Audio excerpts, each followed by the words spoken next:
Y bueno, brevemente, esta es una actividad del Centro por una Cuba Libre, el arte de la resistencia a la dictadura. Como artistas y activistas se unen para desafiar al régimen de Castro con el activismo.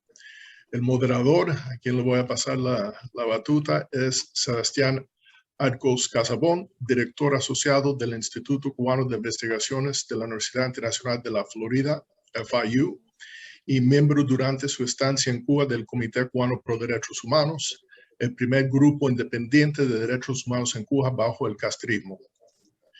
El señor Arcos ha sido entrevistado por radio, televisión y medios impresos sobre la política y la sociedad cubanas. También ha escrito artículos de opinión sobre Cuba. Adelante, Sebastián. Muchas gracias, John. Espero que todos me escuchen bien. Tenemos un programa muy interesante. Brevemente voy simplemente a presentar a los panelistas. Vamos a tener 3 presentaciones y después vamos a pasar a preguntas y respuestas. Vamos a presentar entonces muy rápidamente a los panelistas.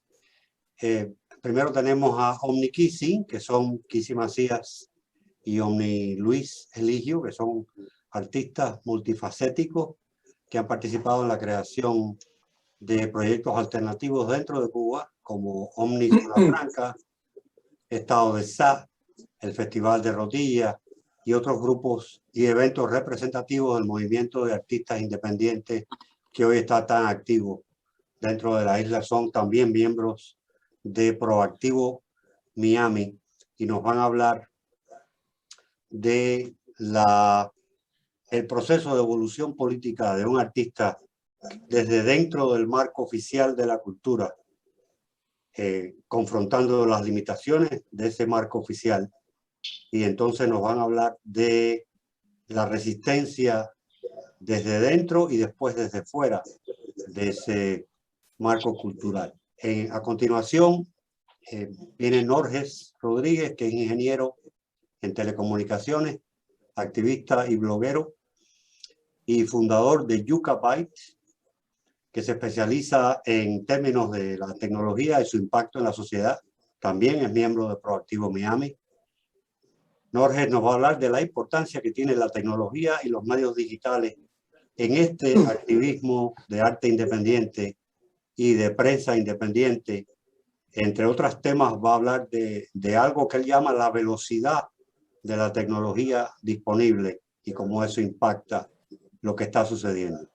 Y para cerrar tenemos a Paquito de Rivera, todos lo conocemos, músico, virtuoso, compositor, más de 30 discos, numerosos premios, incluyendo varios Grammy, y el premio Lifetime Achievement de Carnegie Hall por su contribución a la música latina.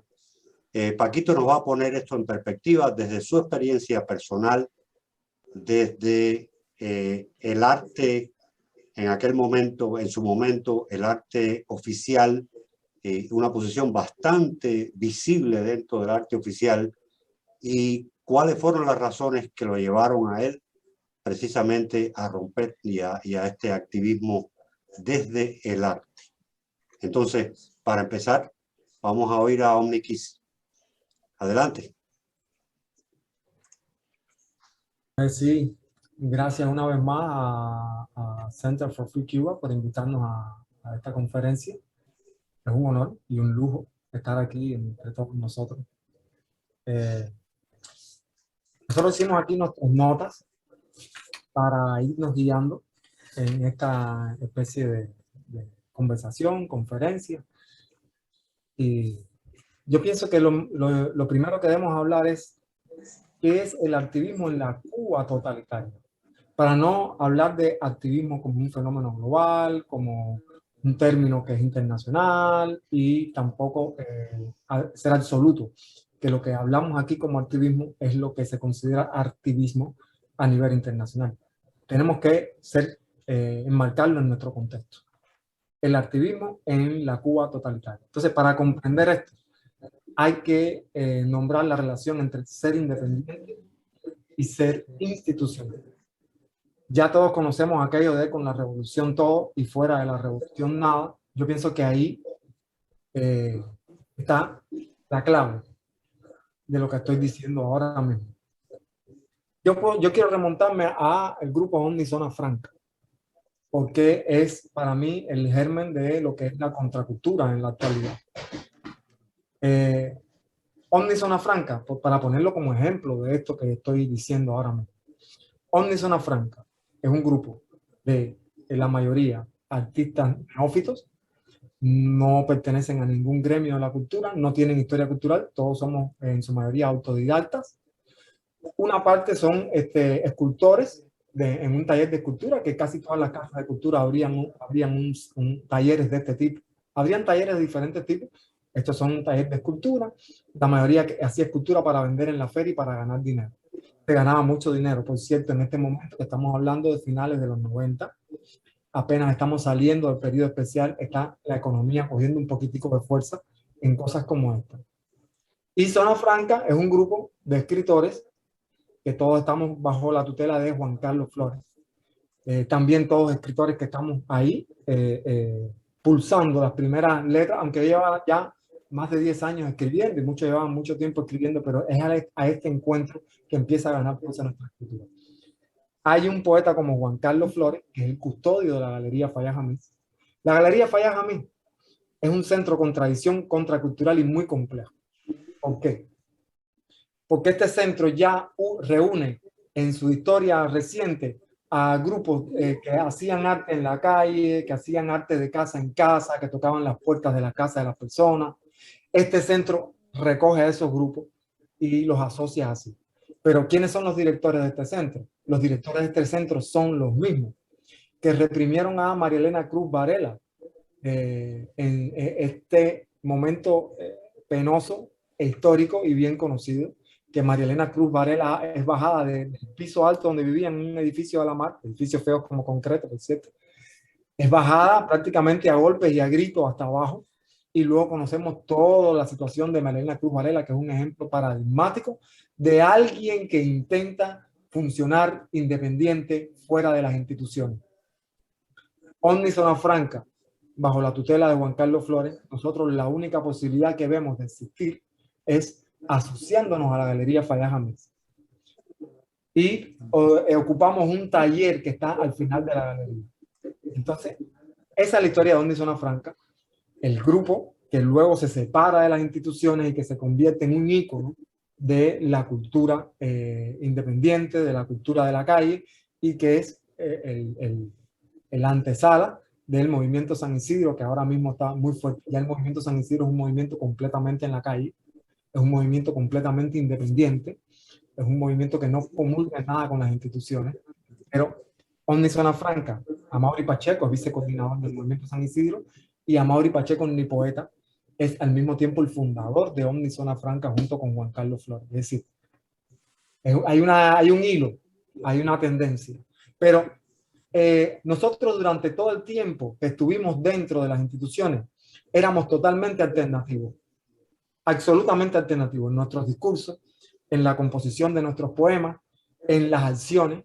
Constantemente nos manifestábamos en la calle, todo era hacia la calle, manifestando en los tren bus, los famosos tren bus, manifestándonos en lugares inusitados como basureros, sótanos de edificios, manifestándonos en el medio de una calle que había sido construida a media, ya no se transitaba por ahí, y era como una protesta para hablar de todas las cosas que se quedaban a media en el proceso de la revolución. Nuestra poesía era súper contestataria, era considerada contrarrevolucionaria, a pesar de que, voy a hablar del discurso, nuestros poemas realmente no estaban hablando frontal ni directamente en contra del sistema.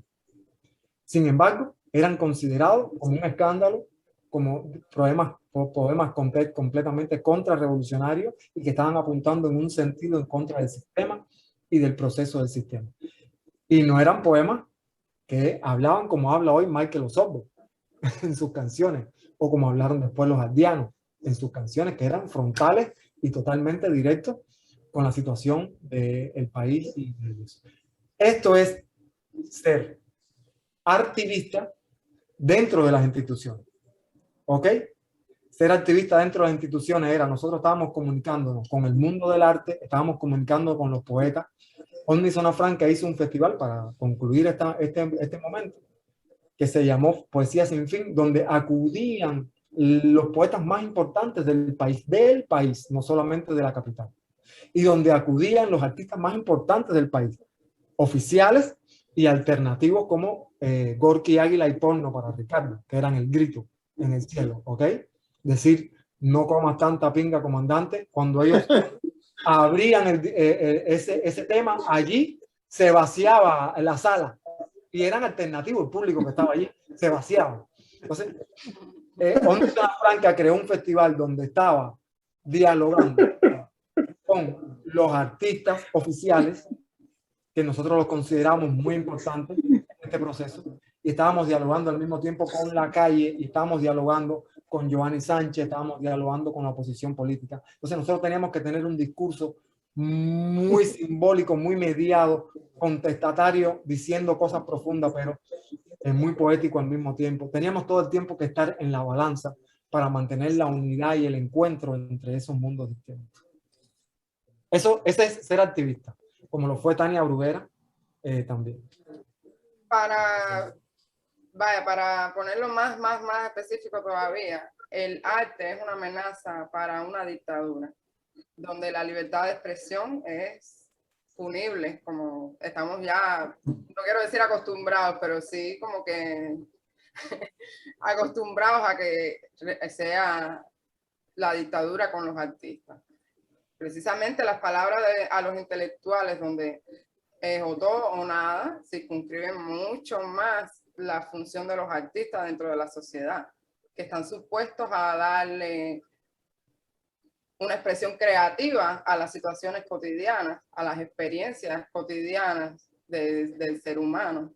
Eso en una dictadura es prácticamente imposible. Por supuesto, es objeto de represión porque la situación es tétrica. No hay libertad, no hay economía, no hay desarrollo social ni desarrollo individual. Y grupos de artistas como Omni Zona Franca incidían en la sociedad que tenía a su alrededor,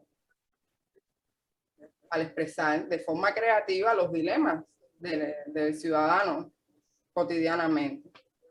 Eso hace que sean reprimidos, por supuesto, con brutalidad, con más brutalidad en este momento. Se ha recrudecido la represión para los artistas y se ha institucionalizado. Antes cuando estábamos en el grupo Omni Zona Franca, vivimos la expulsión de la sede del grupo en la Galería Fayán Jamí. Eso fue algo extraordinario. Eso fue una cosa que en ese momento nadie había vivido. Patrullas, la policía, las boinas negras, la policía especial y todo eso alrededor de un grupo de artistas para sacarlo de un local. Eso fue algo grandilocuente por parte de la dictadura, que se ha convertido en algo normal con el paso de los años. Pero eso en el año 2009, que fue cuando sucedió, era un extremismo por parte de la dictadura. Pero grupos como Matraca, en el 2009 también sufrieron la represión del régimen por tener un festival que reunía a miles de jóvenes en lo que era una tribuna por la libertad. En una playa, un fin de semana, miles de jóvenes con acceso a todos los artistas que estaban censurados en ese momento. Era a un mapita de los grupos que estaban en ese momento haciendo activismo y que no sabíamos que estábamos haciendo activismo. No lo nombrábamos activismo, pero estábamos haciendo activismo. Yo pienso que el 2009 fue un año de recrudecimiento de la represión, porque sí habíamos vivido momentos represivos como el que mencionó Omni de María Elena Cruz Varela, cosas que alarmaron al mundo entero. Pero el 2009 marcó como una ruptura más radical entre las instituciones y los artistas, que pienso que es lo que ha conducido a lo que hoy estamos viendo como el activismo, arte con cívica, ya que los artistas tienen que recurrir directamente a las herramientas de la lucha cívica para poder subsistir. Para poder expresarnos. y que nuestra expresión sea escuchada y alcance una expansión para poder comunicar.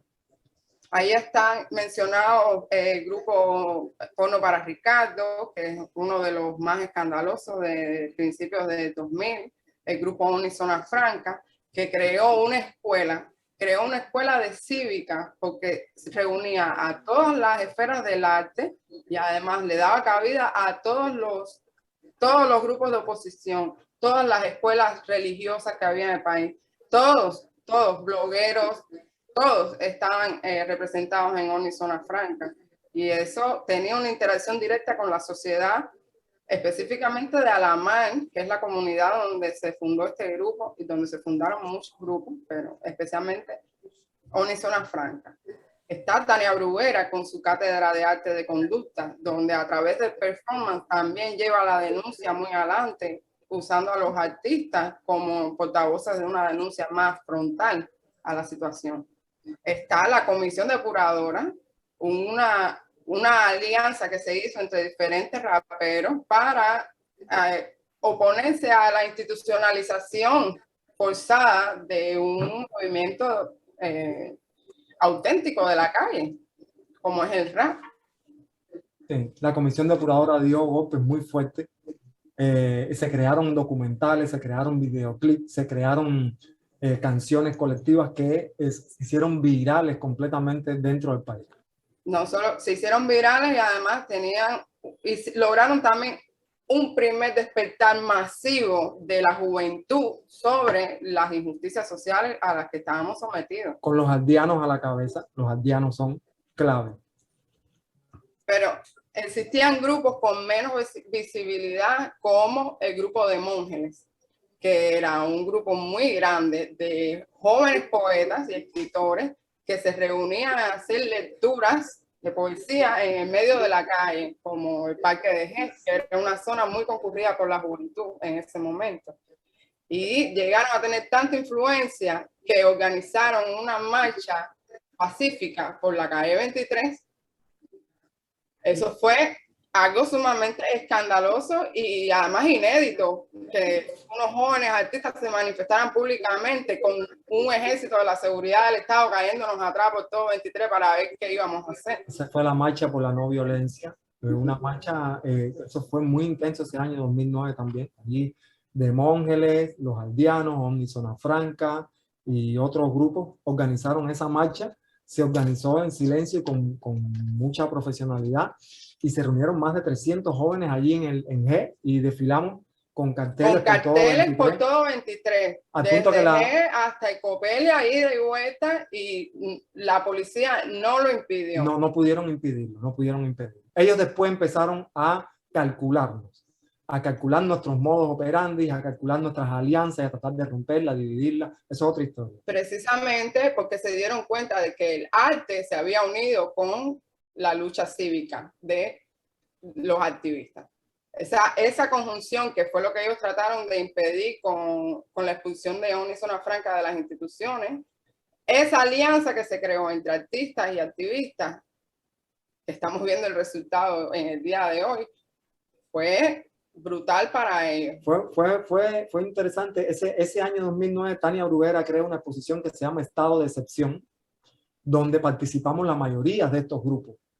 Y esa exposición fue un dolor de cabeza terrible. Todo lo que ahí se produjo dentro de esa exhibición fue letal y frontal.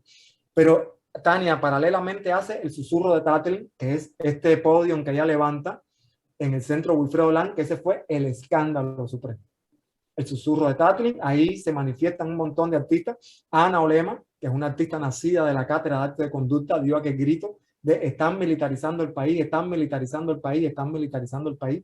Dijo algo muy clave, que es lo que estaba sucediendo y lo que ha sucedido hasta el día de hoy, que se ha militarizado todo, desde el correo postal hasta la cultura, todo. Bueno, la cosa es que en el año 2009 los artistas estaban tomando mucha fuerza, ejerciendo mucha influencia en la juventud con estas acciones específicas y con acciones también un poco más silenciosas, como los grupos varios grupos, pero un grupo de teatro playback, que es un teatro de improvisación, que ese grupo se llama Cuerpo Adentro, estaba haciendo giras por todo el país, llegando a las sedes de cultura de todos los municipios y haciendo encuentros para que la gente se expresara creativamente sobre su vida cotidiana. Eso, por supuesto, es caótico en una dictadura porque la gente empieza a expresar. Ahí están los documentales de Cuerpo Adentro online, muy fuerte las expresiones de los jóvenes y de las personas que participaron en ese taller, expresando su nivel de imposibilidad para seguir viviendo en Cuba. Es conmovedor, son conmovedores esos documentales. Kisi es la editora de varios de ellos. Y bueno, participamos ahí en todos esos procesos. Pero son cosas que nosotros consideramos importantes que se proyectaron a nivel de todo el país. Omni Zona Franca hizo varias giras por todo el país. En ese Matraca hizo giras por el país también, los creadores de Rotilla. Es decir, estábamos a un nivel expansivo. Los aldeanos, la Comisión Depuradora hicieron giras por todo el país. No estábamos conformándonos solo con la capital. Y creo que el mayor impacto es que el arte tiene un alcance muy masivo, porque no te hace falta tener un nivel de especialización en un tema para sentir la influencia de el discurso que se está dando a través del arte. Es vivencial, es una experiencia. Y eso le llega a mucha gente de un golpe, de una sola vez. Los artistas estaban teniendo esa influencia en Cuba y en el 2009 la seguridad del Estado del régimen destruyó cada iniciativa que tenían los artistas en ese momento. Por la fuerza, ya tomó la violencia plena y es ahí cuando pasa el periodo que llega hoy hasta el movimiento San Isidro, que ya el movimiento San Isidro es cuando Omni Zona Franca, el director municipal de cultura, el director provincial o el propio Fernando Rojas bajaba a hablar con la policía cuando éramos detenidos. Pero cuando después de esta ruptura es la seguridad del Estado quien interviene directamente con la violencia en nuestros performances y nuestras acciones, que no pararon, continuaron varios años después. Y ahora con el movimiento San Isidro estamos viendo ya el modo operandi directo, que es el gobierno directamente, su fuerza, su policía política directamente contra el arte. Y bueno, permítame. Perdón un segundito. Sí, el movimiento San Isidro, que su debut en la escena pública es la lucha férrea contra el decreto ley 349 desde que fue anunciado. Que ese decreto es la muerte para todos los artistas en Cuba. Lo que ustedes están diciendo viene perfectamente al segundo paso del panel, que es Norges nos va a explicar la intersección del activismo que ustedes han descrito con la tecnología y cómo esa tecnología y la llegada de estas tecnologías a Cuba ha hecho que este activismo sea cada vez más público y además más efectivo. Norges. Sí, buenas tardes y bueno, gracias al centro por la invitación. Yo quiero empezar mi intervención, ¿no?, con dos frases que yo creo que describen este escenario que estamos viviendo hoy y que para mí comenzó en 2007. O sea, la primera frase es de 2007 y es una frase de Ramiro Valdés cuando dijo en un congreso de informática que el Internet era un potro salvaje que había que domar. O sea, eso dijo Ramiro Valdés en 2007. Luego de eso, bueno, salió Giovanni Sánchez con su blog y empezó todo este proceso que han descrito muy bien Kisi y Luis Eligio, pero desde aquel momento había un vínculo con las tecnologías. O sea, Giovanni Sánchez y el resto de los intelectuales también interactuaban con blogueros y con lo poco que había en 2007, 2008, 2009, pues algo llegaba a las redes, se subían algunos videos y tal. Pero ese escenario comienza a cambiar cuando finalmente el régimen cubano, por necesidad ya, pues tiene que empezar a poner acceso a Internet, porque en 2014, por ejemplo, que es cuando Tania empieza esta campaña que se llama Yo También Exijo, que lo que utilizaba precisamente era una etiqueta, ¿no?, de las redes sociales. En Cuba no había internet masivo todavía, como había en el resto del hemisferio, en el resto del mundo. Entonces, el régimen, en su proceso de modernizar, ¿no?, lo que tenían en el país, pues empezó a abrir algunos espacios, y estos espacios se empiezan a abrir en 2015, 2014, y fueron algo que surgió al mismo tiempo que llegaba esta historia del deshielo con Obama. Ese 30 de diciembre de 2014, Tania vuelve y hace otro intento de este performance, el susurro de Tatlin en la plaza, y bueno, todo el aparato de represión del régimen fue sobre ella, y mucho de lo que sucedió pues no salió a las redes. O sea, había información, las personas no se enteraban si no tenían acceso dentro del país, y hacia afuera pues se enteraban, pero no sabían detalle como está sucediendo ahora. La otra frase, ¿no?, que creo que conecta con esa de Ramiro Valdés, es la que usa hoy Luis Manuel Otero y los miembros del Movimiento San Isidro, que es estamos conectados. O sea, del potro salvaje que querían domar al estamos conectados. Y eso es lo que ha sucedido. O sea, los artistas y los activistas son los que han domado a ese potro salvaje. O sea, no lo ha podido hacer la dictadura. Y han utilizado las tecnologías, por un lado, desde el punto de vista generacional, hay una conexión evidentemente de esa generación que tiene entre 30 y 40 años con el tema de la tecnología, por toda la historia esta de nativos digitales, millennials, y la generación que dirige el país tiene más de 90 años. O sea, evidentemente no entiende la tecnología de la manera que la entienden estos artistas. Entonces, cuando se hace una especie de línea de tiempo, un timeline de todo esto, vemos que en la obra incluso de Luis Manuel, pues constantemente está el uso de la tecnología. Por ejemplo, el Museo de la Disidencia, que es una de sus obras, inicia, o sea, es una idea que surge en el ciberespacio. Es una página web en la que él pone como una especie de biografías de todas las personas en Cuba, desde Atuey hasta qué sé yo, hasta Waldo Payá, que se han enfrentado al poder que hay en ese momento. Otra de sus obras también fue un performance que hizo en la esquina de Yara, cuando todavía no había internet en los móviles y tú tenías que ir a un parque a hablar con tu familiar, y entonces todo el que estaba en el parque se enteraba de tus intimidades. Entonces él hace un baile de stripper a su novia en medio o sea, todo el mundo lo está mirando, porque ese espacio de intimidad no se tenía en Cuba, porque había internet solamente en los parques entre 2015 y 2018. La Bienal 00 también estuvo muy relacionada con el tema de las redes. De hecho,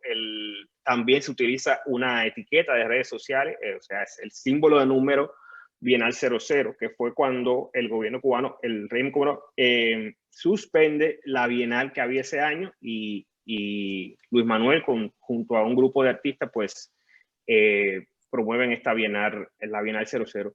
Y el otro ejemplo de esto es precisamente el decreto 349, ¿no?, que intentaba censurar más, ¿no?, el arte dentro del país, y mediante las redes también se utilizaban etiquetas dentro de las redes, se compartía mucho del contenido que se estaba generando en Facebook, en Twitter, y bueno, llegamos al año 2018, que es el año en el que finalmente los cubanos comienzan a tener internet en el móvil, porque hasta ese momento había que ir hasta un parque a conectarse, subir el contenido. O sea, es como un poco difícil, ¿no?, la interacción con las redes de esa manera. Entonces, en 2018 comienza el internet en los móviles, y comienza algo que se ha hecho muy común, y es las directas. O sea, las transmisiones en vivo, en streaming, desde Cuba, de todo lo que está sucediendo. Y yo creo que el Movimiento San Isidro y los artistas que están nucleados, ¿no?, en torno a esta organización, pues han hecho uso de esta herramienta, ¿no?, principalmente desde Facebook, como nadie lo ha hecho, yo creo, dentro del país. Y el ejemplo clásico que yo siempre pongo fue precisamente lo que sucedió en noviembre en Dama 955, en el que un grupo de artistas, periodistas, activistas, pues entraron en huelga de hambre en apoyo al rapero Denis Solís. Todo lo que sucedió en esa casa durante todos los días que duró la huelga se transmitió en vivo por 2 medios de prensa, porque 2 de las personas que estaban ahí son colaboradores de ADN-Q, una página que tiene 300.000 seguidores, y de Cibercuba Noticias, una página que tiene más de 1 millón de seguidores. Todo lo pudimos seguir dentro, o sea, fuera de Cuba pudimos seguir lo que estaba sucediendo en vivo, y dentro de Cuba, y eso es muy importante porque hasta ese momento el monopolio de lo que muchas personas veían o ven en Cuba lo tenía el régimen, la televisión, la radio, los periódicos, pero eso, la tecnología ha democratizado eso. O sea, ya tú no tienes el monopolio, y eso han sabido los artistas pues usarlo. Yo creo que el momento clásico fue eso que sucedió en esa casa. Por eso, en medio de esa situación, ¿no? El día que entran a la casa a allanarla, a sacarlos de ahí finalmente, pues una de las cosas, y eso es la primera vez que sucede en Cuba desde que hay internet, el gobierno apagó el internet. Hubo un apagón general en el país de internet en el mismo momento en el que ellos entraron a la casa, porque la intención era precisamente que no se viera, ¿no?, toda esta violencia con la que iban a entrar a la casa. Por suerte, no se transmitió en vivo, pero y esa es la importancia también que veo en todo esto, ¿no?, del periodismo independiente. Además de lo que expliqué de estos 2 medios, ADN y Cibercuba, pues se grabó un medio que se llama El Estornudo, que también es uno de los medios nuevos independientes. Grabó todo aquello, o sea, dejó un teléfono grabando en el lugar, y luego recuperaron ese video, y eso se puso en las redes, y eso es lo que ha visto el mundo, ¿no?, de cómo fue toda aquella violencia del régimen. Después de eso sucedió lo del Ministerio de Cultura, donde muchos jóvenes convocados por las redes sociales empezaron a ver qué es lo que estaba sucediendo ahí, que había un grupo de jóvenes artistas reclamando que liberaban a los que estaban todavía presos, y todo se transmitió en vivo también desde ahí, y la convocatoria en general al resto de las personas que ni eran artistas, ni eran pueblo en general, ¿no? Pues llegó precisamente gracias a la tecnología. El régimen lo sabe, y luego de eso, pues ha iniciado contra estos artistas y activistas una especie de apagón selectivo.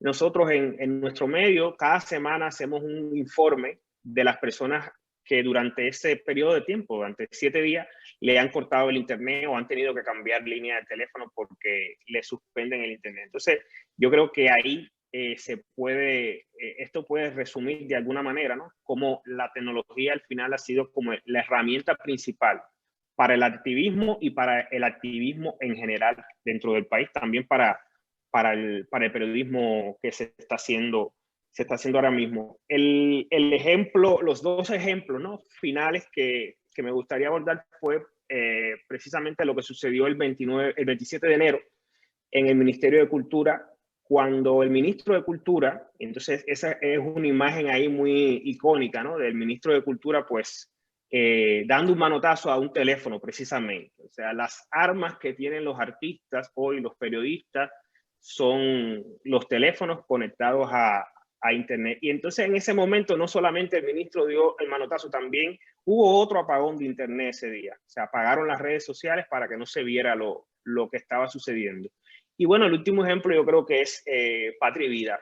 Y creo que es un ejemplo que resume incluso cómo gracias a la tecnología se pudo hacer este video en el que colaboran personas que están dentro de Cuba y fuera de Cuba. O sea, se filmó una parte fuera y una parte dentro. Eso se envió a través de internet a la persona que iba a editar, y bueno, se logró esto, que luego ha tenido un impacto al interior del país como no ha tenido casi nada en los últimos, qué sé yo, 30 años a nivel de crear conciencia, ¿no?, dentro de del país. Eso ha generado, por ejemplo, que las personas que protestan en los últimos meses por algún tema relacionado con lo económico, con las tiendas en dólares, con siempre la frase que usan, bueno, sea patria y vida, ¿no? Y ha sucedido también entonces que muchas de las personas que han puesto patria y vida en su casa, pues han terminado en prisión o han recibido una multa o algo así. Yo creo que la tecnología en toda esta, o sea, es como parte esencial, ¿no? De toda esta ecuación de lo que ha pasado en los últimos años. Y evidentemente Ramiro Valdés tenía razón, ¿no? Era un potro, ¿no? Que había que domar, pero parece que no lo han hecho bien. Gracias, Jorge. Décadas antes de que se inventara la internet y de que existieran teléfonos celulares, había artistas dentro de Cuba que también chocaban con las mismas barreras a la libertad individual y terminaban enfrentándose al régimen. Paquito de Rivera tiene una historia personal importante que nos pone esa perspectiva en el contexto de hace muchos años y que demuestra que esto no es algo que está ocurriendo por primera vez, sino que es algo que ha ocurrido muchas veces y que sigue creciendo dentro de Cuba. Paquito, por favor, adelante. Bueno, primero que todo, yo quiero expresar mi tremenda admiración por estos jóvenes que están enfrentándose de frente allí. Lo que a ellos les sobra no se puede decir en vivo porque es una palabrota, pero de verdad que son gente de una valía extraordinaria. Hay que tener, bueno, la palabra suplente son pantalones, hay que tener los pantalones grandes para enfrentarse a esa gente como han hecho. Y en este caso, la inmensa mayoría de la gente, de la gente que se han enfrentado a aquel monstruo terrible que es la dictadura castrista, son mujeres.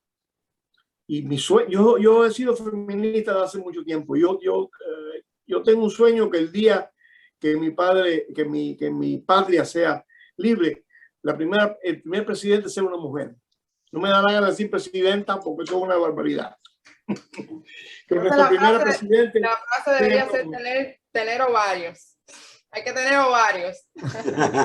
Bueno, ok, pero lo que tengan es la verdad que es muy fuerte y lo han demostrado desde hace mucho tiempo. La historia mía, alguna gente la conocen, otras no. A mí siempre me gustó la música de jazz. En Cuba, la música, después del castrismo, la música de jazz era interesante porque un año era música imperialista y el próximo año era la música de los negros oprimidos de Norteamérica. Nosotros aprovechamos cuando era el año de los negros oprimidos, porque ese año podíamos tocar jazz, como en el año 63, que hicieron el concierto aquel en el Teatro Pairet. ¿Por qué? Porque estaba Robert Williams allí. Estaba jugando a la revolución. Robert Williams fue una de la gente de los derechos civiles en Estados Unidos. Eso fue inclusive anterior a los Black Panthers.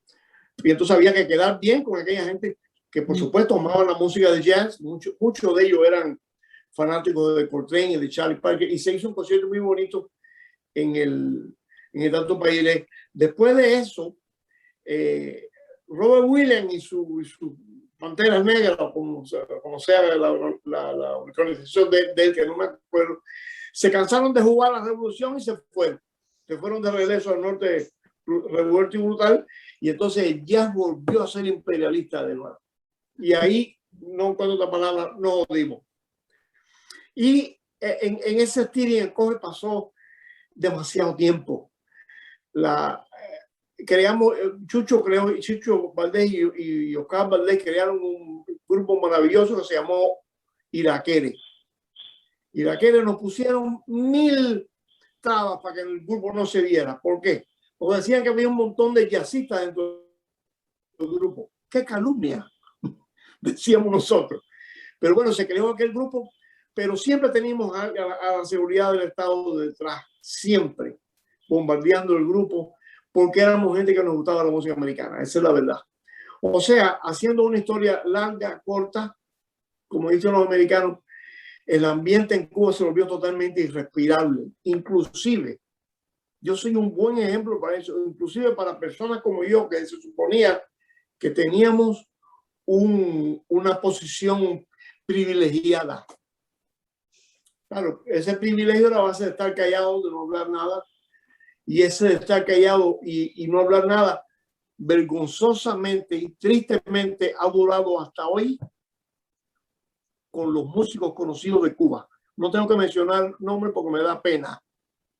Muchos de ellos son mis colegas de mi época, otros un poco más jóvenes, y con muchos he hablado y la respuesta casi siempre es, oye, tengo mi familia allí. Y entonces me da pena que por algo que yo hable vayan a tomar represalias. Siempre hay un pretexto. Pero yo pongo el ejemplo, por ejemplo, yo pongo el ejemplo de ese chico que se llama Michael Osorbo, que después que grabó esta pieza Patria y Vida, lo han desaparecido. Todavía no ha aparecido, yo creo. Sigue detenido, yo supongo. Yo pienso que como dijo uno de mis amigos una vez, me dijo, es muy fácil guapiarle de lejos, pero hay gente que lo hace de cerca. Hay gente que lo hace de cerca. Y el día que todos nos decidamos, los de adentro y los de afuera, a decir, basta, aquello no resiste, porque ellos son menos. Claro, repito, como me dijo mi amigo, mi colega, es muy fácil guapiar desde Alicante. Pero alguien tiene que hacer algo y ya empezaron a hacerlo. Y otra cosa que me enorgullece es que la inmensa mayoría de los que están protestando hoy tienen mi color de piel también. Hay muchos activistas negros ahora en Cuba y ha sido la gente más maltratada allí, para variar. La población negra ha sido la más maltratada y es la que más está protestando. Sí, es una cosa tragicómica, ¿verdad? Y en este caso, eso de tenía que ser negro es un honor, porque hay un montón de activistas, casi todos negros y todos cubanos, que están haciendo algo por derrocar una cosa que fuera que me sacó a mí de Cuba. Mi madre y mi padre se fueron de Cuba en el año 67, 68. Y ese año nos salió a nosotros un viaje a la Unión Soviética. Yo tendría, qué sé yo, 18 años, 17, 18 años. Y yo pensé, bueno, ahora que vamos a ir a la Unión Soviética, a lo mejor es que mi papá y mi mamá son un poco cuadrados, ellas están viejos y a lo mejor es que ellos no entienden que el comandante dice que tenemos que con el tiempo vamos a mejorar. Ahora, como vamos a la Unión Soviética, vamos a ver lo que han logrado ellos con el socialismo. Ahí fue donde me di cuenta que aquello era un embarque de verdad.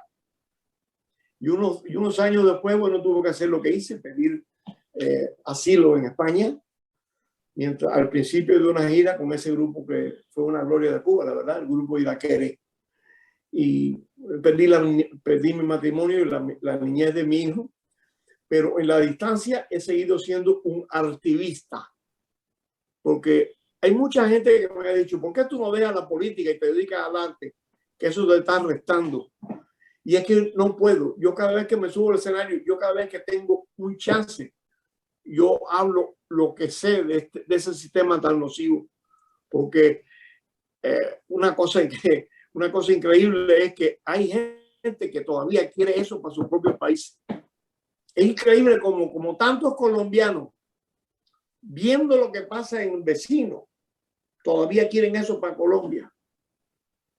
Y yo no me canso de hacer activismo desde la posición que puedo tener, que mucha gente me conoce por ahí, la gente que le gusta el arte, que le gusta el jazz. Y yo siempre denuncio lo que está sucediendo ahí, porque yo pienso que con la cooperación de todos nosotros, con el esfuerzo de todos los de adentro y los de afuera, yo pienso que la canción de Chirino va por fin a tener una relevancia. Yo creo que ahora sí que esto viene llegando. Muchas gracias, Paquito. Vamos a pasar entonces rápidamente a preguntas y respuestas. Y yo quiero romper el hielo con una pregunta importante. Este movimiento que empezó, y es para principalmente los más jóvenes, este movimiento que empezó desde adentro de las instituciones del Estado, como activismo, y que ya está enfrentado al Estado, ¿cuál es el próximo paso de evolución de este movimiento? ¿Va a continuar haciendo resistencia desde el arte o va a evolucionar y se va a convertir en algo más político sin dejar de ser artístico? Omnikisi, ¿qué les parece? ¿Qué creen ustedes? Sí, a partir de lo que hemos visto que ha sucedido, la oposición al régimen está teniendo una resistencia muy fuerte por parte de la dictadura. Ya toda represión es institucional, es legal. Incluso estamos viendo actualmente que el artista Hamlet, La Bastida, que acaba de regresar de una residencia en Alemania, está en prisión. Ellos están tomando medidas que hacen que los grupos se radicalicen más todavía. Y creo que la evolución, tanto en la respuesta del régimen como en la respuesta de enfrentamiento de los artistas, es la radicalización y la alianza entre las diferentes esferas de la vida cívica. Que no, o sea, los artistas aliados con los activistas, aliados con los grupos de oposición, aliados con todo el que tenga una iniciativa para derrocar ese sistema.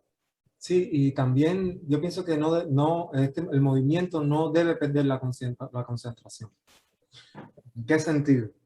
Por ejemplo, nosotros creamos Proactivo Miami. Proactivo Miami es una fundación que ha movido en los últimos meses el activismo en Miami, lo hemos movido en Washington, lo hemos movido en Nueva York, se han creado manifestaciones bien grandes, pero siempre desde el arte. Y desde el arte nosotros estamos teniendo un alcance más largo que si nos manifestáramos exclusivamente como políticos, más que no tenemos esa naturaleza. No tenemos la naturaleza. Lo que pasa es que la política está incidiendo tan fuerte en el destino y en la vida actual, en el presente, en el futuro de Cuba, que nosotros no tenemos otra opción que manifestarnos políticamente. Acuérdate que el arte tiene todas las prerrogativas. Se manifiesta alrededor de la existencialidad, alrededor de la política, alrededor de la religión, alrededor de la cívica, alrededor de todos los órdenes de la sociedad. ¿Ok? La política es uno que se ha erigido total y ha usurpado el poder de la cívica, ha usurpado todos los demás poderes de la sociedad, la justicia y demás. Pero nosotros siempre aclaramos que ser cívico es un derecho ciudadano. Es un derecho, más que un derecho, es casi una obligación, ¿ok? Que a nosotros nos quitaron esa voluntad, nos quitaron ese derecho desde los mismos inicios de la revolución y ellos lo han fundido todo, política y cívica, como una sola cosa, pero no es la misma cosa, ¿ok? Como religión y política eran uno solo en la antigüedad, pero no era lo mismo. Entonces, nosotros debemos seguir comunicando desde la herramienta del arte. El arte tiene un poder de comunicación que va por encima de la razón. Llega al corazón, ¿comprende? Entonces, en ese campo de comunicación puede estar un político, puede estar un artista, puede estar un ciudadano común que simplemente le duele Cuba, le duele su nacionalidad, le duele lo que está pasando con su familia, le duele lo que está pasando con el país. Un economista, puede manifestarse cualquiera en ese campo de manifestación que es de la creación. Yo pienso que la estela del movimiento San Isidro va a crecer, la estela de Proactivo Miami va a crecer. Ya es difícil ver un acto político donde no hay una manifestación artística. La estela de Patria y Vida va a crecer. Acuérdense que Patria y Vida es resultado de los acuartelados de San Isidro, Acuérdense que el movimiento San Isidro es el resultado de todos estos grupos que Kissy mencionó. Y nosotros somos resultado de Vigilio Piñeira, de Lezama Lima, de Reinaldo Arena, de Arte Calle, del Grupo Diáspora. Somos una estela consecutiva que no ha parado. Tenemos una ascendencia y vamos a dejar una descendencia. No debe parar. El arte debe ser un arte de convención. Los políticos, los que se consideran eminentemente políticos, deben tomar conciencia de una y otra vez, definitivamente, que deben incluir el arte en su manifestación, deben incluir el arte en su agenda, deben incluir el arte en sus discursos, deben incluirlo, no deben seguir obviándolo. Estado de SAT fue un proyecto que en su inicio incluyó el arte y que en sus primeros años logró reunir a todos los grupos de oposición política dentro de Cuba, y fue gracias al arte. Omni Zona Franca creaba un evento donde todos los grupos de oposición estaban. Joanny Sánchez, José Daniel Ferrer, Fagariña, las Damas de Blanco, estaban todos los activistas de Pinar del Río en medio de una acción artística. Ahí está el video online. El arte es el arte, no debemos perder ese arma, ese poder y ese discurso. Yo creo que los marxistas entendieron esa relación muy rápido, y eso explica precisamente la frase famosa de Fidel Castro del año 61. Quien controla el arte controla de gran manera cómo se mueve la sociedad. Otras preguntas. Vi una mano levantada, creo que Paquito. Sí, soy yo. Ajá. Hay una cosa que a mí me entristece muchísimo. Hay un grupo, voy a llamarle así, de colegas míos cuyas voces serían de un impacto extraordinario.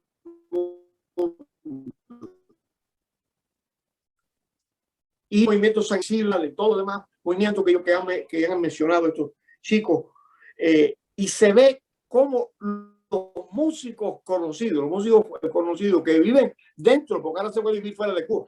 En la época que yo vivía no se podía vivir fuera de Cuba. Hay los músicos conocidos, inclusive algunos famosos viviendo dentro o fuera de Cuba, brillan por su ausencia. ¿Cómo explican ustedes, teniendo la fuerza que tiene el arte, ¿no? ¿Cómo es posible que, yo no quiero mencionar nombres por varias razones? Una, porque ustedes saben de quién estoy hablando o de quiénes estoy hablando. ¿Cómo es posible que esa gente que tienen esa fuerza tan grande en la voz, en la credibilidad que tienen esa gente? Yo sé de la credibilidad que tienen porque he visto cómo utilizan esos nombres en contra de los que nos oponemos a la dictadura.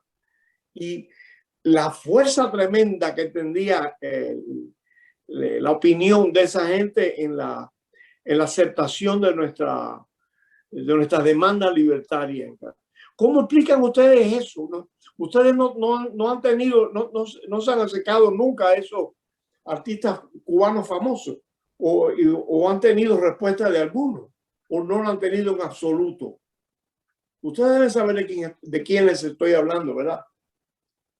Sí, no, nosotros llegamos a tener relación en el año 2006, 2007 con la mayoría de los artistas que estaban sonando en Cuba y que se consideraban de vanguardia, con cualquier nombre, en cualquier género. Y sí, recibíamos la admiración de todos, llegábamos a tener conversaciones privadas muy bonitas, muy de corazón. Nosotros tampoco estábamos radicalizados como estamos radicalizados hoy, ojo. Todavía existía ese diálogo. Después que nosotros nos radicalizamos, uno a uno a esos artistas los fueron presionando y fuimos quedándonos absolutamente solos. La mayoría de esos artistas, hay que entender que la mayor parte del gremio artístico es un gremio nacido de la oficialidad, de las escuelas de arte, que son desde un inicio un sentido de pertenencia para ellos. ¿Ok? Este despertar del 27N es un despertar extraordinario porque es el despertar de un grupo, de una clase que es nacida dentro de las escuelas de la revolución, que es nacida de las instituciones revolucionarias y que es promovida y que viajan, regresan, se mueven, exhiben dentro y fuera de Cuba a través de las instituciones cubanas. ¿Ok? Entonces, romper ellos esa dependencia no es fácil. Significa No es fácil. que rompen con su vida. ¿Ok? Rompen con su vida, rompen con todo lo que tienen, rompen con todo lo que pueden. Entonces, en ese sentido, todos los del 27N que les han manifestado y que siguen manifestándose son muy aplaudidos y son muy admirados porque significa que se les quita su libertad, como ahora Hamle la Bastida, que acaba de regresar de una residencia y ha sido llevado directo al centro de tortura de la policía política cubana. Están dando un escarmiento ahí, están dando un mensaje. Sí, es muy difícil. Inclusive, yo no menciono nombres porque yo entiendo el miedo. Yo entiendo el miedo que ellos mismos te niegan. No, yo no tengo que tener miedo. No es miedo. Lo que pasa es que es precaución. Hay una persona que escribe muy bien, escribe sobre el arte. Y entonces, no hay duda que la explosión digamos, mundial de la media, le llaman eso en inglés, la explosión musical más grande en términos de números que ha habido en la historia de Cuba es esta canción Patria y Vida. Oye, son millones de gente. La primera semana había 1 millón de personas. Y ya eso es para que una persona que escribe sobre música cubana tiene que mencionarlo, te guste o no. Vamos a suponer que no te guste lo que escribió, ¿cómo se llama el chico? Vive aquí en España. Muy talentoso. Grabaron esa pieza y metieron, como decimos nosotros en el ambiente nuestro, metieron un palo, pero gordo con eso. El palo más grande que ha dado la música cubana en el mundo, en términos de números.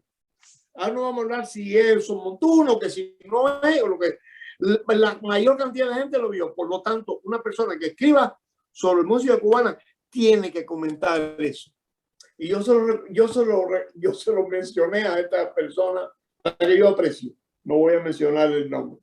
Dije, oye, ¿qué pasa que tú todavía no has comentado nada sobre Patria y Vida? Porque, oye, ha sido millones de gente. ¿Tú sabes lo que me sucedió? Me bloqueó en Facebook. Ileana. A mí me dio risa. Digo, oye, pero si yo no te insulté ni nada más que te dije que estoy esperando que tú digas que eso es una traición en la patria, cualquier cosa, pero mencionar algo sobre un palo tan gordo que han dado en la música cubana. Y es el terror. Después esa persona me escribió y me dijo, bueno, yo comprendo que lo que está sucediendo es tremendo. Entonces empezó a quejarse, pero bemol, una quejita, pero a media alta. ¿Tú entiendes esa expresión en musical? Se queja, pero bemol, un poquito. Es una media nota, sí. Es como estar preñada, pero un poquito preñada nada más. No. Pero hay que entender, traigo a colación de nuevo la frase aquella de mi amigo que me dijo, qué fácil lengua pierde de lejos. Por eso yo lo admiro tanto a ustedes, porque ustedes han estado golpeando ahí adentro. Y ahí sí hay que tener los pantalones bien puestos. Pero bueno, si el día que nos demos cuenta que somos más que ellos, entonces muy pronto estaremos ahí de nuevo, ¿no? Dios quiera. Dios quiera. Ileana, tenías una pregunta. Sí, una pregunta y un comentario. En primer lugar, estamos hablando de todo eso hoy, 30 de junio, que es el 60 aniversario de como dijo Alejandro Ríos en su artículo de Cubanet, la primera mordaza, o sea, las palabras a los intelectuales. O sea, algo ha cambiado, porque mira de lo que estamos hablando, justamente que en aquel momento, 60 años atrás, era impensable que esto se pudiera hablar. Número 2, decir que me siento, yo particularmente, que llevo 40 años en esta cuestión, y en las artes sobre todo, la cultura, como Paquito bien sabe, me siento muy orgullosa de que los años que yo estuve administrando, dirigiendo la red feminista cubana, desde aquí, desde Miami, ayudamos a Omni Zona Franca, ayudamos a los artistas en Alamar con dinero, con instrumentos, con lo que hubiera a mano para ayudarlos a ellos, y teníamos una persona que iba y visitaba, David Hernández Rivero, que visitaba Alamar y visitaba todos aquellos grupos porque eran sus amigos, y le llevaba nuestra colaboración. Así que yo soy testigo de que esta lucha de los artistas que hoy conforman y se han unido al movimiento San Isidro vienen de atrás, ya más de una década, 15 años, luchando a través del arte en contra de la dictadura. Y número 3, decir que lo que señaló Norges es crucial para entender lo que está pasando y lo que va a pasar. O sea, el hecho de que la tecnología haya hecho posible y esté haciendo posible que una canción como Patria y Vida, una canción y un lema y una consigna, porque es todo lo contrario a lo que se ha venido divulgando y diciendo y practicando en Cuba: patria o muerte, patria o muerte, patria o muerte. Y esto es patria y vida, patria y vida. El hecho de que esa canción, ese video, haya recorrido el mundo y haya recorrido también muchísimas casas dentro de Cuba, es lo que hace que posible que hace 3 días en el Cerro un grupo de madres, porque se les ha inundado la casa por enésima vez y el gobierno no hace nada, sacó muebles, refrigeradores, todo lo que tenía en esas casas y bloqueó la calle del Cerro, la central del Cerro. Lo que se formó allí fue increíble. Y es responsable también de los sucesos de la protesta de la calle Obispo, de la cual todavía Thais Franco está presa. Esa es la diferencia entre hace 15, 20, 30 años, incluso 10 años, entre lo que pudo haber pasado y no podía pasar porque no había esa red de comunicación, y hoy. Hoy no hay quien lo pare. En el año 2007, de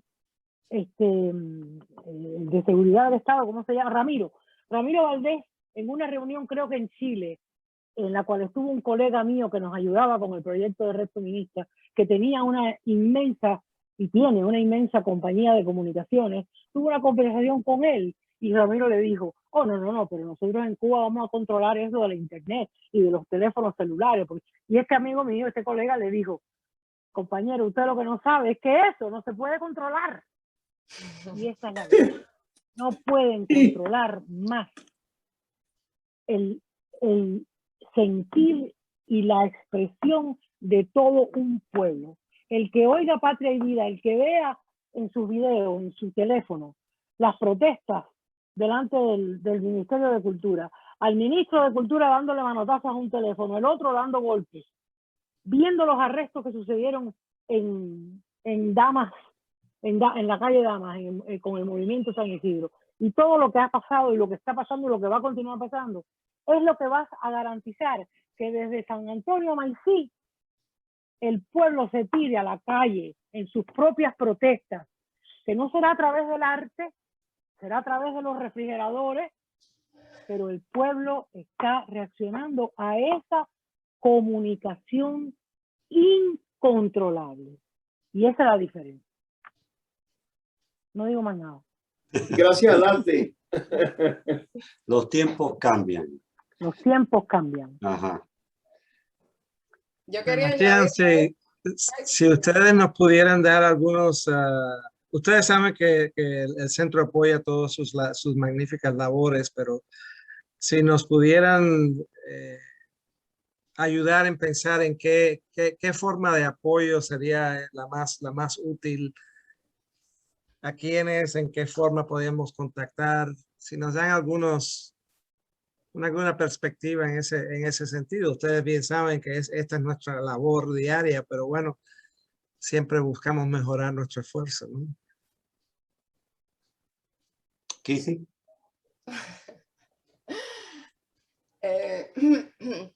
Estamos llevando adelante acciones que precisamente están despertando la cívica de los cubanos en general. No solo dentro de Cuba, que es fundamental porque los cubanos dentro de Cuba no saben qué cosa es cívica, no saben qué son derechos, no saben qué cosa es libertad de expresión, sino que desde el exilio también hay que despertar esos sentimientos y esa conciencia en los cubanos. Precisamente como decía Paquito de Rivera, aún estando fuera de Cuba, aún siendo una voz con mucha influencia y mucho poder, la gente sigue negándose a ejercer sus derechos como ciudadano, como cubano, o como ser humano nacido con ciertos derechos. La función que estamos haciendo es a través del arte, una vez más usando la herramienta del arte y usando la herramienta fundamental de las redes sociales, del internet, despertar esa conciencia cívica de los cubanos, dentro y fuera de Cuba, haciendo acciones coordinadas entre los artistas y activistas dentro de Cuba y los que estamos también apoyándolos aquí desde el exilio. Pienso que eso es una de las tantas cosas que se puede hacer. Sí, y conectando a los cubanos donde quiera que estén, en todos los Estados Unidos, en Europa, y con los cubanos de adentro de Cuba. Ser proactivo es ser vinculante, es vincular, crear vínculos que sean indetenibles, que sean inzafables, como nudos, que no se pueden zafar. Me parece que eso es importantísimo, porque están naciendo nuevos actores dentro de Cuba y van a nacer nuevos actores dentro de Cuba. Muchísimos nuevos actores dentro de Cuba. Nosotros como Proactivo también queremos propiciar esos nacimientos, ¿sí? No solo dejarlo al status quo, a la situación, a lo que está pasando, a la estela que está corriendo sola, sino también propiciarlo, propiciar que surjan nuevos actores naturales, reales, de corazón. Queremos mover todos los medios a nuestro alcance. Recuerden que fuimos un grupo que creamos dentro de Cuba todo. Creamos himnos como Patria y Vida. El Protesto fue un himno en su momento.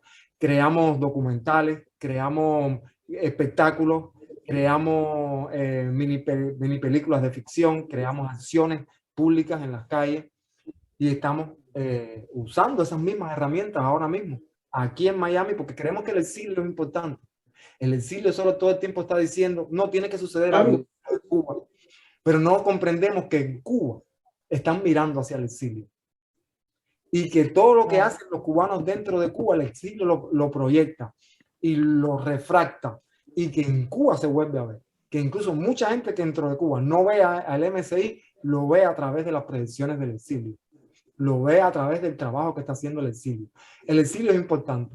Despertar conciencia, que se unan cada vez más gente en Estados Unidos, en Europa, que se unan, que se conecten, que quieran participar, es súper importante.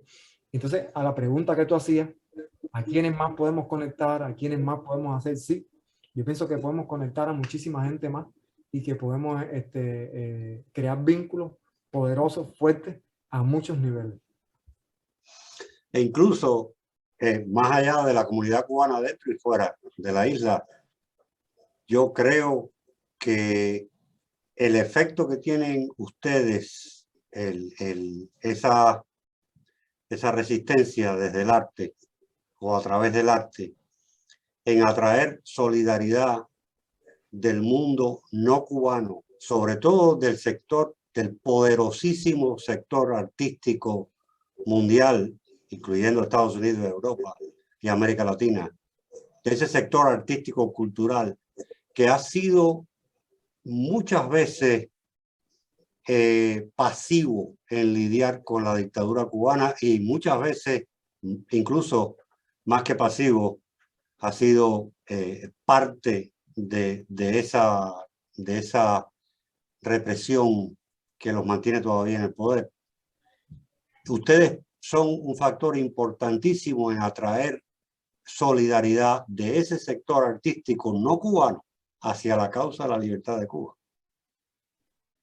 Eso que tienes mucha razón. Sí. La mayoría Jorge, son, sobre todo en el ambiente del jazz, y son bien pro Castro. Y en Hollywood, y convencerlo lo más que hacen es quedarse callado y darte una sonrisita. Es sumamente difícil y siguen enviando. No hay que olvidarse que en el día de jazz, que Chucho, ya empecé, que Chucho estaba ahí,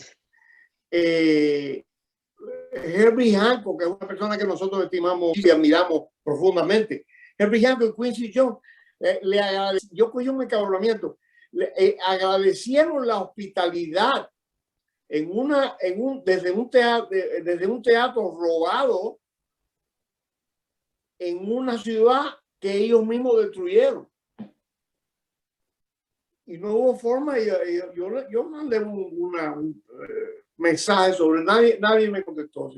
¿Cómo Herbie está pidiendo, cómo Herbie está agradeciendo la hospitalidad que han tenido allí? En un sitio que era robado, ese teatro fue robado, eso era de los gallegos. Ese teatro era del centro gallego, construido por ellos. Ese teatro, no, entonces, estamos muy agradecidos. Es que tú me robas de mi casa, me sacas de mi casa y después yo te invito a quedarte esa noche a dormir ahí, pero esa no es tu casa. Y eso sucede en la inmensa mayoría del ambiente musical y artístico en general. Esa es la verdad. No es fácil. Mario Vargas Llosa dijo una cosa triste pero cierta. Mario dijo: el día que los cubanos sean libres, se van a alegrarse doblemente porque nadie quiso ayudarlos. Es un poco digamos, exagerado decir nadie, pero no está muy lejos de la verdad. Liliana. La mayoría se han quedado calladitos. Y aquí en este país que yo estoy, en España, en la que yo me encanta venir aquí, son bien pro Castro y antiamericanos por razones obvias. El que ha estudiado la historia sabe la revolcada que le dieron los americanos a los gallegos allí. O sea, todo tiene que ver con la historia que va en contra nuestra. Pero la realidad es que lo vamos a alegrar, lo vamos a lograr y nos vamos a alegrar doblemente porque nadie ha querido ayudarnos. Y no va a ser fácil encontrar la ayuda de los artistas. Los artistas son la inmensa mayoría de ellos. Bueno, llevamos 62 años en eso y se puede contar con los dedos de la mano derecha o de izquierda, cualquiera de los dos. Los artistas que han apoyado que han apoyado nuestra lucha, poquísimo. Yo ni siquiera me acuerdo de ninguno.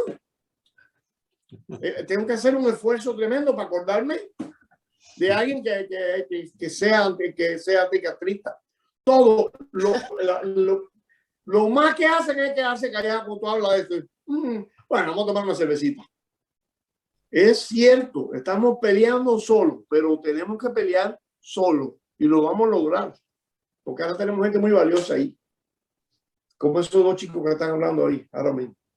Paquito, no te preocupes, la sociedad continúa evolucionando y los que hoy no dicen nada, dentro de poco van a estar obligados a decir porque ya va a ser imposible permanecer en silencio. Yo supongo que sí, además. La lucha de los grupos minoritarios ha sido así, mucha gente no ha querido hablar y después cuando la lucha toma bastante fuerza es todo el mundo apoyando los derechos porque no podemos vivir sin derechos. Mi mamá decía que cuando el barco hace agua, las ratas saltan al agua. Y eso va a pasar. Y yo sé que muchos cuando ya todo esté resuelto van a venir a unirse. Pero bueno, tendrán que ser bienvenidos porque aquí cabe todo el mundo. Como si se así Raúl Castro en Miami, va a haber que decirle bienvenido, porque la cuestión es para aquello, ¿no? Pero no hay que exagerar, ¿no? No lo queremos. No hay que exagerar, pero bueno. Norge y Liliana. Sí. ¿Quién primero, Norge? Okay. Sí, yo quería agregar, ¿no? Pues, como estaban preguntando sobre el apoyo y eso, yo quería agregar a esto que estaba explicando Luis Eligio, y, el tema de cómo los artistas incluso se han convertido como en especie de actores políticos también a nivel internacional. Y yo creo que hay dos ejemplos. Uno fue lo que sucedió en el Parlamento Europeo con Patria y Vida, que se hizo aquel evento con varios parlamentarios europeos. Y bueno, luego se aprobó esta resolución, pero que tuvo como antecedente precisamente esta reunión en la que participó Michael Osorbo. O sea, este lobby que de alguna manera está haciendo también el sector cultural y el arte en la política internacional para presionar al régimen es importante. También pasó recientemente con el Departamento de Estado. O sea, la administración Biden, luego del éxito de Patria y Vida, pues invitó a Yotuel y a gente de zona y tuvieron como una conversación con ellos y lo publicaron en redes sociales. Yo creo que ese es un elemento ahí importante que es bueno destacar, ¿no? De cómo el arte, más allá de que estos artistas siempre han expresado que no tienen aspiraciones políticas, que no quieren un cargo público, pero desde el arte están haciendo incidencia a nivel internacional en gobiernos y en instituciones internacionales para presionar al régimen. Eso yo creo que es un elemento nuevo que en el pasado siempre se dejaba o se había visto principalmente a los activistas más enfocados a los temas políticos. No sé, pienso en Ferrer, en Payá y otro tipo de activistas, pero yo creo que ahora en el arte esto es algo nuevo, ¿no? que está sucediendo. O por lo menos adquiere adquiere una fuerza diferente a lo que pasó en otros momentos de la historia. Iliana. Yo tengo mi tesis y los que me conocen saben, no una tesis, una teoría, una hipótesis que he estudiado, sí, vamos a hablar bien, una hipótesis en cuanto a esto que hablaba Paquito, de que la comunidad artística y sobre todo la música del jazz y del rap y de todo eso, pero en general la comunidad artística, sobre todo en Estados Unidos, ve la causa, el discurso de una Cuba democrática y libre como el discurso de una comunidad exilada en Miami, una mafia, como dice Cuba, que además es machista, es blanca y es racista. Entonces la tenemos perdida.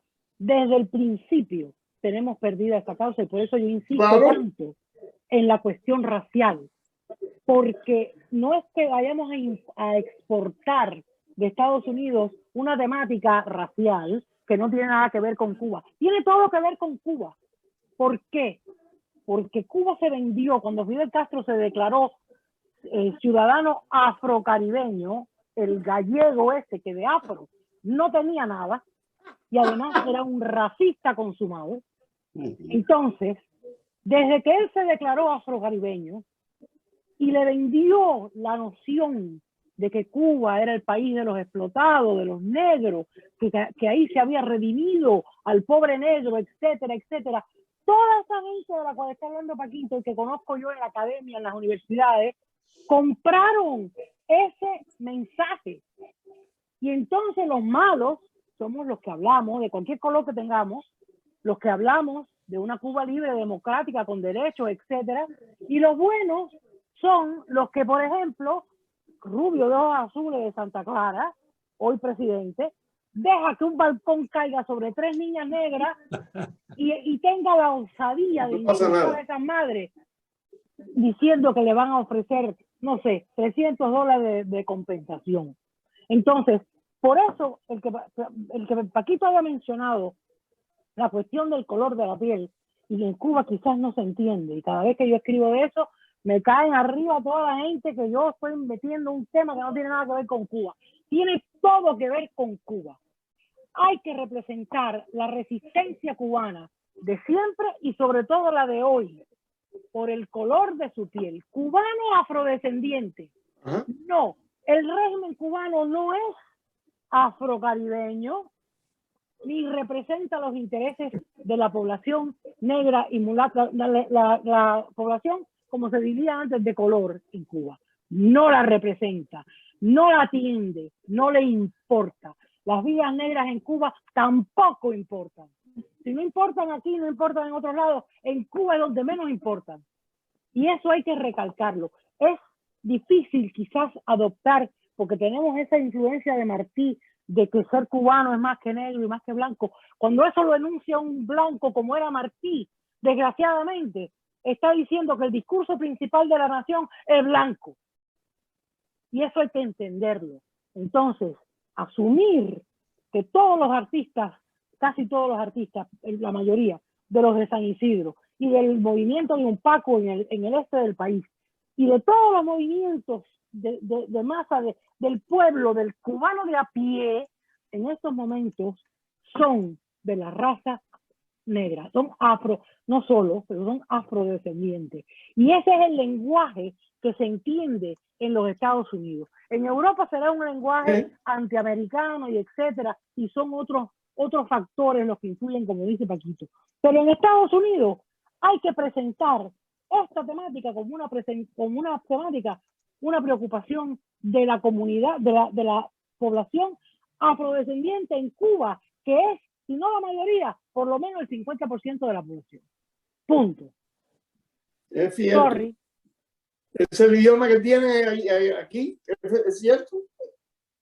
Es el idioma que tiene, pero parece que todavía no lo están entendiendo muy bien, porque como dijo aquel que hizo el papel de Mandela, Danny Glover, yo defenderé iré a defender cualquier negro que sea maltratado en cualquier lugar del mundo.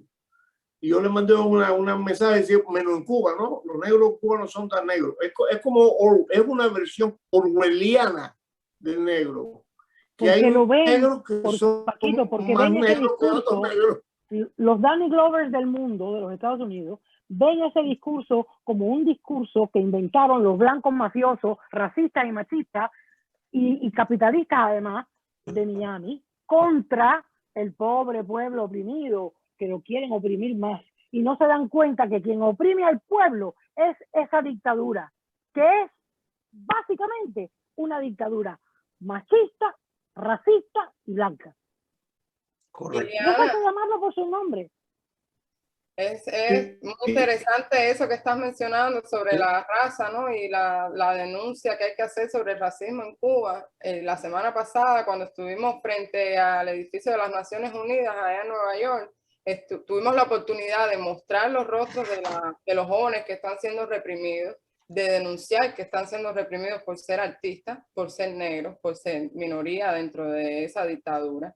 Y tuvimos la oportunidad de hablar con mucha gente que se interesó en la denuncia que estábamos haciendo, de mostrar todas las imágenes de la represión, los rostros de las personas que están siendo reprimidas, y un poco desmontar la idea del paraíso tropical que esa dictadura le vende al mundo.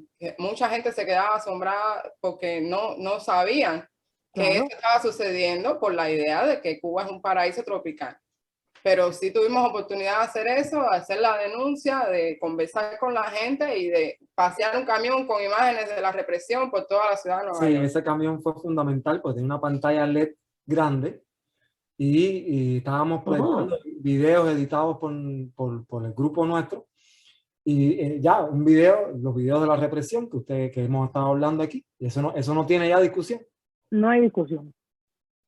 No, con respecto, yo quería agregar algo ahí con respecto al tema racial, porque incluso en los análisis que yo he hecho sobre lo que ha pasado en los últimos meses, ese tema ha estado, y me he encontrado también muchas personas como que quieren sacarlo del escenario, y es realmente preocupante, ¿no? Yo digo que el castrismo al final pretendió o vendió la idea de que en 1959 se había acabado el racismo en Cuba por decreto, y las cosas no terminan en una sociedad por decreto. Además, si tienes un sistema en el que la sociedad civil no se puede organizar para exigir sus derechos, ya sea la comunidad gay, ya sean los afrocubanos, ya sean las mujeres, entonces, ¿de qué manera tú vas a avanzar, ¿no? en el proceso ese de que se reconozcan esos derechos a grupos específicos? Que evidentemente en 63 años, ese barrio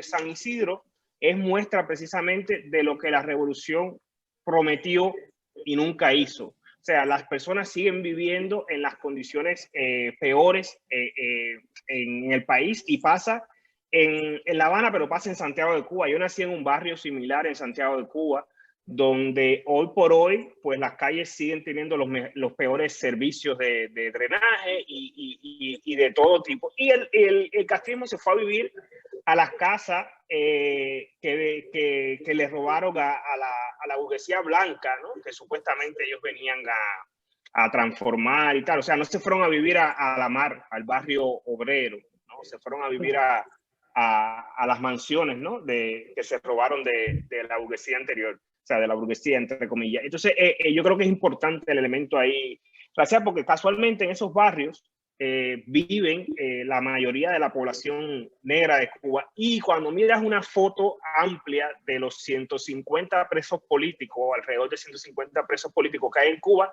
te das cuenta que la mayoría son personas negras. Y cuando miras la población penal en general de Cuba, te das cuenta que la mayoría son personas negras. Pero cuando miras luego la universidad en Cuba, te das cuenta que hay pocos negros ahí, graduados. ¿Entiendes? Yo lo viví, yo soy graduado de telecomunicaciones, yo estudié ingeniería y yo lo veía y ya en mi año, o sea, hace 10 años no era tan fuerte, pero unos años antes pues no estaban ahí. Entonces supuestamente eso era lo que venía a cambiar la revolución y no cambió realmente. Yo creo que llevamos una hora y media de una buena conversación, pero desafortunadamente se nos acaba el tiempo. John, ¿qué te parece? Bueno, gracias, Sebastián. No, creo que es un buen momento para parar. Gracias, Sebastián. Gracias, Eligio, Kizzy, Norges, Eliana, por este diálogo que ha continuado, y a Paquito Rivera, obviamente, dando este contexto histórico y también la diferencia de horas para estar compartiendo con nosotros. Muchísimas gracias a todos, la verdad. Ha sido un privilegio. Un placer y felicito a los chicos eso otra vez de nuevo. Y muy pronto estaremos juntos. Así es.